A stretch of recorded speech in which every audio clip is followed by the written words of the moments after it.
Welcome back to another episode of the Hermit Poetry Series. I'm Neil Aitken, and on this channel I read poetry, mostly work by contemporary poets, occasionally poems of my own, and once in a while poems from the past. Today's poem comes to us from Christopher Buckley from the collection Sky, published by Meadow Press in 2004.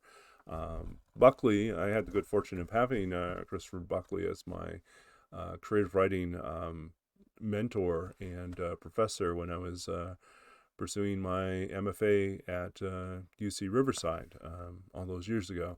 And he was actually the first person to call me and invite me to the program. And I am forever grateful for the door that opened because it led me out of my life as a computer games programmer and into a larger world of study and interaction with other writers and wonderful mentors and just a host of other things that I am eternally grateful for.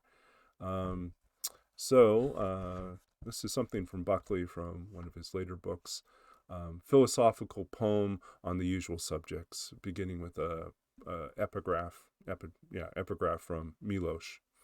I don't need to write memos and letters every morning. Others will take over, always with the same hope, the one we know is senseless and devote our lives to. The stars come slowly out as if someone were calling them by name into the sky. Surely we are as essential as the stars and as lonely. And for their part, the trees contribute nothing new, though on any given night they seem to read our thoughts before the apparently empty sky. Nonetheless, there's often something singing above us.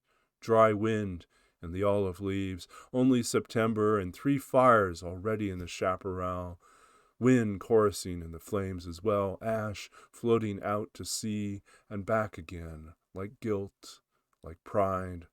I understand that, having taught Greek tragedy Monday and Wednesday at 3, that the burnished stanzas of suffering glimmering briefly like October leaves, God, fate, what have you, an allegory with which to face those stars. For good measure, I sometimes mix in a theory about the collapse of the universe. Some thin clouds cast shadows over the geraniums, a suggestion of an afterlife, compelling as any.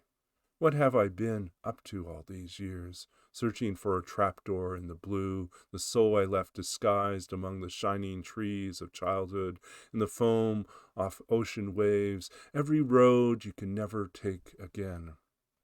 My blood knows the insinuations of salt, the sea tugging at my shirt sleeve. I could retire in the elements, dispassionate as air, little more than the salt-colored clouds lifted back to sea. Our interpretations of events having passed through our porous brains, turning us like flowers for the light. When we are done worrying about our molecules colliding and starlight ending it all in the cold conundrum of space, above the clouds, all the resolutions are walking without shoes. The clouds of the 20th century are gone. So much for my inheritance. Make what you will of them. Where else do we resemble the infinite? Fog is the likely interpretation of the past. I'm left with the white color around the hills, and the hills broken down like old shoes at the edges, such dog loneliness as there is beneath the yellow camphor boughs. You're over 50. You're going to die. With so much sand in those shoes, who can remember back to the angels we first were? No fishtailing now in that old Chevrolet, the bent wings of its tail fins cutting across the back road home and bouncing you without a bruise off the sycamores. No point now in being clever. What shall we compare life to today? The old coat, the shoe, the onion as emblem of the soul. The trees have nothing but themselves. A net of sunlight drags the bottom of a pool, and I suppose it should not matter that nothing rises to the surface. So it is with desire, the considered imagery of our lives. So it is with hope, that small bird sleeping in my chest, its obscure, incontestable song. And that was Christopher Buckley from Sky. I hope you enjoyed that reading and that poem. If you did, please give this video a thumbs up.